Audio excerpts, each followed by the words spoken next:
बिस्मिल्लाहिर्रहमानिर्रहीम। My name is doctor Mohammad Faisal. आज की वीडियो के अंदर मैं आपको बताऊंगा कि घुटने की दर्द के साथ हम ऐसी कौन सी मिस्टेक्स करते हैं कि हमारी उन मिस्टेक्स की वजह से हमारा घुटने का दर्द इतना ज़्यादा इंक्रीज़ हो जाता है कि फिर उसको हम टोटल नी रिप्लेसमेंट की तरफ ही जाते हैं कि हमें ऑपरेशंस करवाने पड़ जाते हैं। सो मैं आज की वीडियो के अंदर जो आपको मिस्टेक्स बताऊँगा, आपने उनको फॉलो करना, उनको करेक्ट करने की कोशिश करनी है, तो आपको बहुत ज़्यादा इस चीज़ का फ़ायदा होगा। सबसे पहले तो मैं आपको बताऊँ कि जो अभी मेरी जो रिसेंट पीछे वाली वीडियोज़ हैं, उनके अंदर आपने देखा होगा मैंने नी ऑस्टियोआर्थराइटिस के बारे में आपको बड़ी डिटेल से बताया कि घुटनों में दर्द एक्चुअली होती क्यों है। घुटने के ऊपर ना बेसिकली 2 तरह की मूवमेंट्स होती हैं। एक होती है फ्लेक्शन, एक होती है एक्सटेंशन। फ्लेक्शन होती है जब हम नी जॉइंट को इकट्ठा करते हैं, और एक्सटेंशन होती है जब हम नी जॉइंट को एक्सटेंड करते हैं, पीछे की तरफ लेके जाते हैं। अब मिस्टेक्स जो हैं वो कॉमनली हमारे पास होती हैं जब हम सीढ़ियाँ चढ़ते हैं, दूसरा जब हम सिटिंग में होते हैं, और तीसरा जब हम लेटते हैं। सबसे पहले मैं बताता हूँ कि जो हम मिस्टेक करते हैं जब हम सीढ़ियाँ चढ़ रहे होते हैं। सबसे पहला तो क्वेश्चन होता है कि घुटनों के साथ क्या हम सीढ़ियाँ चढ़ सकते हैं या नहीं घुटनों के दर्द के साथ? तो इस पे ये डिबेटेबल क्वेश्चन है कि आपकी कंडीशन या आपकी जो नी जॉइंट की पेन है वो कितनी सीवियर है। अगर तो बहुत ज़्यादा सीवियर है तो फिर इसके अंदर बिल्कुल मना किया जाता है कि आपने घुटनों के ऊपर प्रेशर नहीं डालना है और आपने सीढ़ियाँ नहीं चढ़नी। इन केस अगर चढ़ना पड़ जाए, कुछ लोग होते हैं जिनका घर ही फर्स्ट फ्लोर के ऊपर होते हैं और उन्हें ऊपर जाने के लिए सीढ़ियाँ इस्तेमाल करनी पड़ती हैं, तो आपने जब भी सीढ़ियाँ इस्तेमाल करनी है, लेट्स से फॉर एग्ज़ाम्पल अब ये जो मैं आपको पिक्चर दिखा रहा हूँ, इसके अंदर इनके इस नी जॉइंट के अंदर जो है वो ऑस्टियोआर्थराइटिस है या पेन है, या ये वाला नी जॉइंट जो है वो ज़्यादा इन्वॉल्व है। तो अब इसमें जो इन्होंने पहले ये वाला जॉइंट रखा है ना, पहले ये वाली टाँग रखी है, ये एब्सोल्युटली गलत है। ये आपने ये नहीं करना, यानी कि जिस टाँग के अंदर आपको पेन है, आपने उस टाँग को पहले नहीं रखना। कौन-सी टाँग को रखेंगे?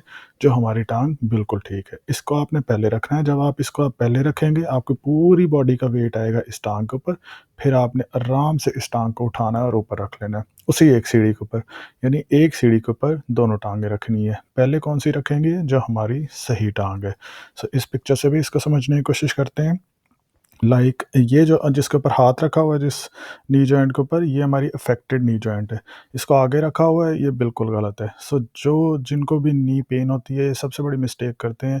जब भी वो सीढ़ियाँ चढ़ते हैं, कौन-सी टाँग रखते हैं? जिसके अंदर पेन होती है, ये बिल्कुल भी नहीं करना।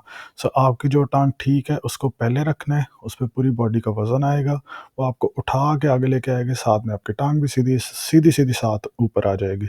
लेकिन जब आपने सीढ़ियाँ नीचे उतरना है, उसके लिए बड़ी एक इम्पॉर्टेंट चीज़ है, वो ये है कि जो आपका इफ़ेक्टेड लिम्ब है, यानी कि जिस टाँग के अंदर आपको पेन है, ये जो अभी आपको मैं एक्सप्लेन करता हूँ, जैसे ये आपको टाँग नज़र आ रही है, इसके अंदर आपको पेन है।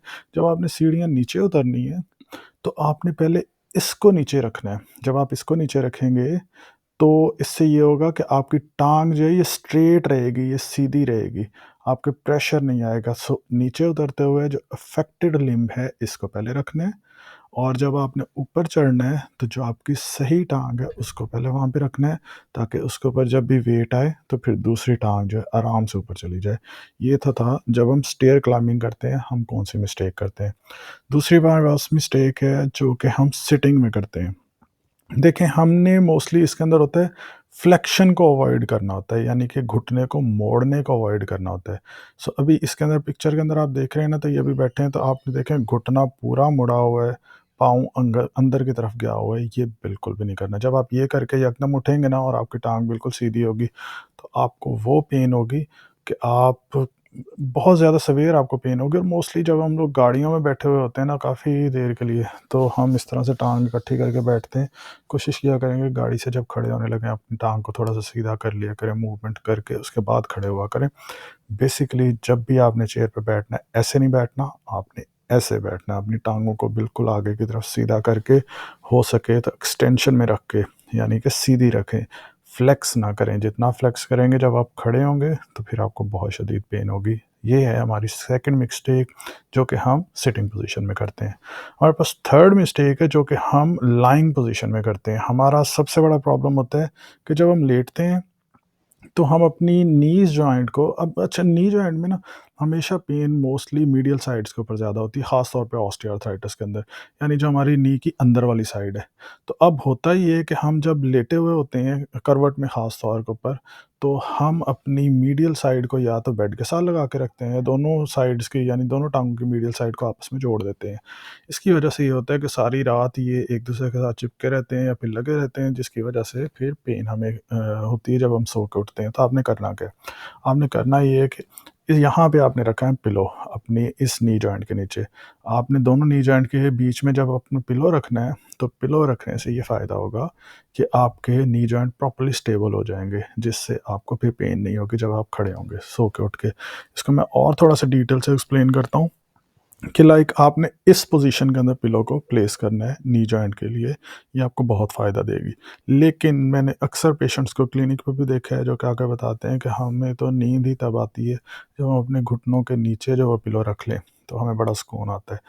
इसको रखना है बट नी आइसोमेट्रिक एक्सरसाइज़ेस करने के लिए बस। इसके अलावा घुटने में अगर आपने नीचे रख के आप सोते हैं, तो ये आपकी कमर दर्द के लिए तो फिर ठीक है, फिर थोड़ा-सा आप कह सकते हैं कि आपको बेनिफिशियल है, बट आपके घुटनों के लिए बिल्कुल ठीक नहीं है। उसकी सबसे बड़ी रीज़न ये है कि घुटनों के दर्द के साथ जब आप ज़्यादा देर के लिए पिलो रखेंगे, तो इसके लिए एक कंडीशन कही जाती है जिसको हम कहते हैं फ्लेक्शन डिफ़ॉर्मिटी। फ्लेक्शन डिफ़ॉर्मिटी वो बनती होती है कि फिर आप चाहेंगे भी सही ना कि अपनी आपकी टाँग सीधी हो जाए, आपकी टाँग 100% सीधी नहीं होगी। आपकी घुटने के नीचे फिर भी थोड़ा-सा गैप रह जाएगा और इसको कहते होते हैं फ्लेक्शन डिफ़ॉर्मिटी। और ये बनती भी तब है ज़्यादा जब हम घुटनों के नीचे बहुत-बहुत देर तक के लिए यानी सारी-सारी रात के लिए पिलोज़ रखते हैं। सो इसकी वजह से फ्लेक्शन डिफ़ॉर्मिटी बन सकती है। सो घुटनों के नीचे ज़्यादा पिलो नहीं रखना, रख सकते हैं आइसोमेट्रिक्स करने के लिए, सिर्फ़ वर्ज़िश करने के लिए, सारी-सारी रात के लिए नहीं रखना। दरमियान में आपने रखना है ताकि मीडियल साइज़ के ऊपर प्रेशर ना आए। सिटिंग का मैंने आपको बताया और स्टेयर क्लाइंबिंग किस तरह से करनी है, चढ़ना कैसे और उतरना कैसे है। ये सब थी जो मिस्टेक्स हम अपनी कॉमन लाइफ़ के अंदर करते हैं। अगर आपको वीडियो अच्छी लगी हो, चैनल को सब्सक्राइब करें और दूसरों से भी शेयर करें जिन लोगों को नी जॉइंट्स में पेन है, ताकि उन लोगों को फ़ायदा हो। आप चैनल पे नए हैं, चैनल को सब्सक्राइब करें। Thanks for watching this video.